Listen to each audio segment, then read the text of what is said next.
L'entraîneur de l'Angleterre, Stuart Lancaster, a choisi de sélectionner 2 débutants dans sa ligne arrière, Luther Burrell et Jack Nowell. Il a également inclus dans son 15 de départ l'ailier de Gloucester, Johnny May, pour sa deuxième cape. De son côté, le coach de l'équipe de France, Philippe Saint-André, avait également choisi de lancer dans le grand bain Jules Plisson, 22 ans, le demi d'ouverture du Stade français. Les Français voulant désespérément oublier la cuillère de bois de la saison dernière et remporter une première victoire dans les 6 nations sur l'Angleterre depuis 2010. La France voulait également bien débuter cette campagne après une année 2013 très décevante. Et tout allait bien commencer.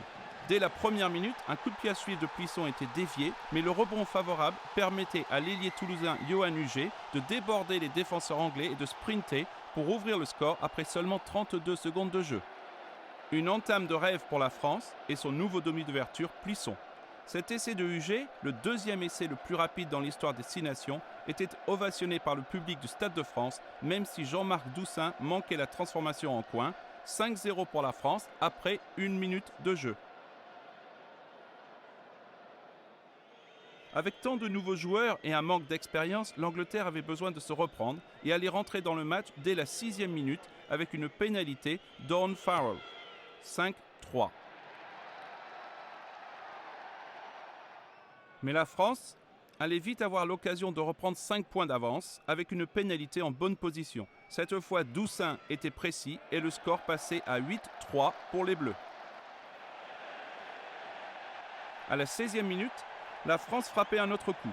Huget débordait sur son aile droite, passait à Brice Dulin qui tapait à suivre. Le rebond trompait les 2 défenseurs, Alex Goode et Nowell, pour retomber dans les bras de Huget, tout heureux de franchir la ligne pour sa 2e réalisation. Huget a peut-être bénéficié d'un problème de communication entre Goode et Nowell, mais la France, après la tentative de transformation ratée par Doussain, menait 13-3, soit 10 points d'avance. Après 20 minutes de jeu, l'arbitre Nigel Owen sanctionnait la mêlée anglaise, ce qui donnait à Doussain une occasion d'aggraver la marque. Le demi de mêlée ne tremblait pas et la France menait 16-3.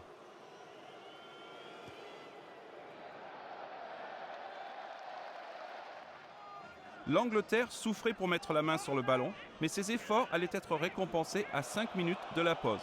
Danny Care, titulaire pour la première fois depuis le tournoi de l'an dernier, jouait rapidement une pénalité à la main et le jeu rebondissait sur Billy Vunipola qui passait à Mike Brown en position d'ailier. La défense semblait en place, mais le joueur des Harlequins réussit tout de même à effacer 2 Français et à aplatir le premier essai des visiteurs. Farrell allait rater la transformation, mais c'était quand même un moment important pour l'équipe de Stuart Lancaster qui rentrait au vestiaire sur le score de 16-8.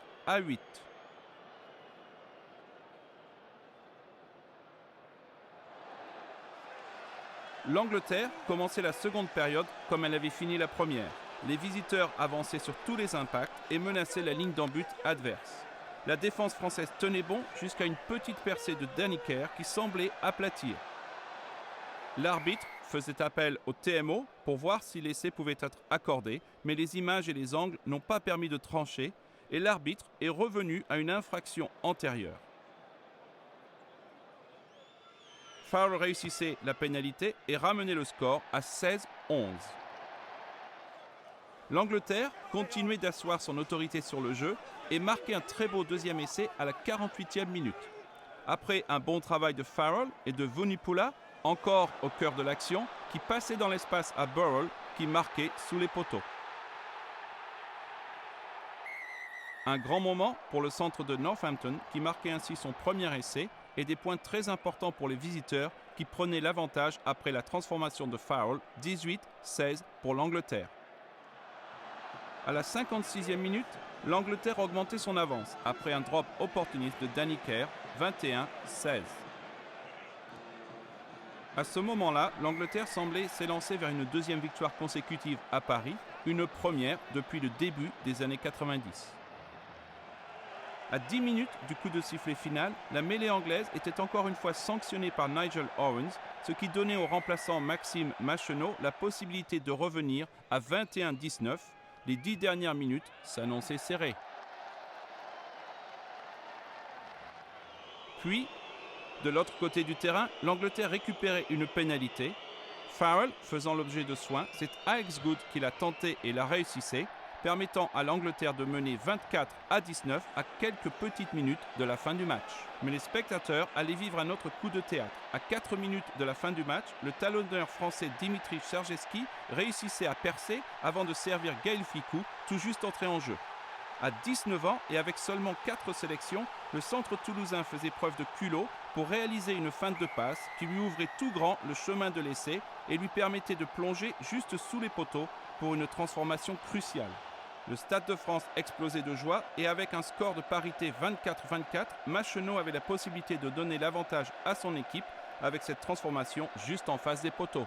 Fickou, qui a connu sa première sélection à seulement 18 ans, s'annonce comme l'un des grands joueurs français du futur.